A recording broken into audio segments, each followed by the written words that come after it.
പറക്കുന്ന കുറുക്കന്മാർ എന്നറിയപ്പെടുന്ന വവ്വാലുകളുടെ ഇഷ്ടഭക്ഷണമാണ് റംബൂട്ടാൻ. വവ്വാലുകളുടെ ശരീരത്തിനുള്ളിലെ ബാക്ടീരിയകളുടെയും ഫംഗസുകളുടെയും സാന്നിധ്യം അവ കഴിക്കുന്ന ഭക്ഷണത്തിന് മുകളിൽ തീർച്ചയായും ഉണ്ടാകും. ഉയരങ്ങളിൽ നിൽക്കുന്ന റംബൂട്ടാൻ പോലുള്ള ഫലവർഗ്ഗങ്ങൾ വളരെ വേഗം ആകർഷിക്കാൻ കഴിവുള്ളത് കൊണ്ട് തന്നെ ഇവ കടിച്ചു കഴിക്കുന്ന ഫലത്തിൽ മാത്രമല്ല അതിന് ചുറ്റിലും നിൽക്കുന്ന കായ്കളുടെ പുറം ഭാഗത്തും ഇവയുടെ ചലവും ശരീരത്തിനുള്ളിലെ വൈറസും ഒക്കെ വ്യാപിക്കാനുള്ള സാധ്യത വളരെ കൂടുതലാണ്. കടകളിൽ നിന്നും വാങ്ങിയ ഉടനെ തോൽഭാഗം കടിച്ചു കളഞ്ഞ് അകത്തുള്ളത് കഴിക്കാൻ ശ്രമിക്കുമ്പോൾ ആ വൈറസുകൾ നമ്മളറിയാതെ നമ്മുടെ ശരീരത്തിനുള്ളിൽ പ്രവേശിക്കുന്നു. പറന്നുകൊണ്ടിരിക്കുമ്പോൾ തന്നെ ഒന്നും രണ്ടുമൊക്കെ നിഷ്പ്രയാസം സാധിക്കാൻ കഴിവുള്ള വൃത്തിഹീനമായ ചുറ്റുപാടിൽ കഴിയുന്ന വവ്വാൽ എന്ന സസ്തനിക്ക് നിപ്പ വൈറസ് എന്ന വളരെ മാരകമായ അണുബാധ പടർത്തുവാനുള്ള കഴിവുണ്ട്. നിപ്പയുടെ സാന്നിധ്യം മനുഷ്യരിൽ മസ്തിഷ്ക വീക്കം അഥവാ തലച്ചോറിലെ അണുബാധ ഉണ്ടാക്കുന്നതിന് ഇടയാക്കുന്നു. ഇത് ചികിത്സിച്ച് ഭേദമാക്കുന്നതിന് ഇതുവരെ ഫലപ്രദമായ മരുന്നോ വാക്സിനോ ഇല്ല എന്നത് തീർച്ചയായും നമ്മൾ പേടിക്കുക തന്നെ വേണം. നിപ്പ പോലുള്ള ജീവന ഭീഷണിയായിട്ടുള്ള വൈറസുകൾ പിടിപെടാതിരിക്കാൻ ആവശ്യമായ മുൻകരുതലുകൾ എടുക്കുക എന്നത് മാത്രമാണ് മരണത്തിൽ നിന്നും രക്ഷപ്പെടാനുള്ള ഏക പോംവഴി.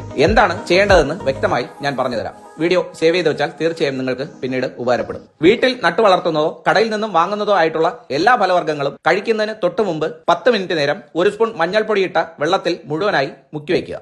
ശേഷം നല്ലതുപോലെ വൃത്തിയായി 1-2 വട്ടം വെള്ളത്തിൽ കഴുകുക. കഴുകുന്നതിലൂടെ കേടാകാതിരിക്കാനായി ഫ്രൂട്ട്സിന് പുറത്ത് സ്പ്രേ ചെയ്യുന്ന വിഷാംശവും പെസ്റ്റിസൈഡ് കണ്ടന്റും ഒക്കെ പോകാൻ ഉപകരിക്കും എന്നതിലുപരി നമ്മൾ ശ്രദ്ധിക്കപ്പെടാതെ പോകുന്ന ഇത്തരം വൈറസുകളുടെ സാന്നിധ്യം ഇല്ല എന്നത് കഴിക്കുന്നതിന് മുമ്പ് പുറത്തെ തോൽ പൂർണ്ണമായും കളഞ്ഞു മാത്രമേ ഏത് ഫ്രൂട്ട്സും ഭക്ഷണയോഗ്യം ആക്കാവൂ. തുറന്ന സ്ഥലത്ത് പ്ലാസ്റ്റിക് ഉപയോഗിച്ച് വീടുകളിൽ പൊതിഞ്ഞു വളർത്തുന്ന പേരയ്ക്ക, മാങ്ങ പോലുള്ള ഫലങ്ങൾ സാധാരണ വെള്ളത്തിൽ കഴുകി ധൈര്യമായിട്ട് തൊലിയടക്കം ഭക്ഷിക്കാം.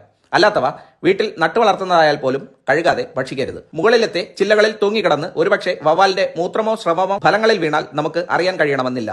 കടകളിലും സുഹൃത്തുക്കളുടെ വീട്ടിലും ഓസിന് കിട്ടുന്ന ഫ്രൂട്ട്സിന് മുകളിൽ മുറിവുകളോ കടിച്ച പാടുകളോ ഉണ്ടെങ്കിൽ യാതൊരു കാരണവശാലും അത്തരം ഫ്രൂട്ട്സ് കഴിക്കരുത്. തലങ്ങും വിലങ്ങും നല്ലതുപോലെ നോക്കിയതിനു ശേഷം മാത്രമേ കടയിൽ നിന്നായാൽ പോലും ഫ്രൂട്ട്സ് വാങ്ങാവൂ. ഫലങ്ങൾ വൃത്തിയാക്കാതെ ടെസ്റ്റ് ഡോസ് അടിക്കുന്നവർക്കും പുറത്തെ തോൽ കളയുന്നുണ്ടല്ലോ എന്ന് കരുതി കടിച്ചു വലിക്കുന്ന തോലിന് മുകളിൽ ഉണ്ടായേക്കാവുന്ന നിപ്പ പോലുള്ള മാരകമായ വൈറസിന്റെ സാന്നിധ്യം ശ്രദ്ധിക്കപ്പെടാതെയും ഭാഗ്യം കൊണ്ട് മാത്രം ഇതുവരെ യാതൊരു ആപത്തും വരാതെ രക്ഷപ്പെട്ട എല്ലാവരുടെയും അറിവിലേക്കായി ഈ വീഡിയോ ഷെയർ ചെയ്ത് കൊടുക്കുക. ഒപ്പം അക്കൗണ്ട് ഫോളോ ചെയ്ത് കൂടെ കൂടിക്കോ. നിങ്ങളുടെ സ്വന്തം ട്രിവാൻഡ്രം സിംഗ്. അറിവ് ആരോഗ്യം ഒപ്പമുണ്ട് ട്രിവാൻഡ്രം സിംഗ്. അക്കൗണ്ട് ഫോളോ ചെയ്ത് ധൈര്യമായിട്ട് കൂടെ കൂടിക്കോ.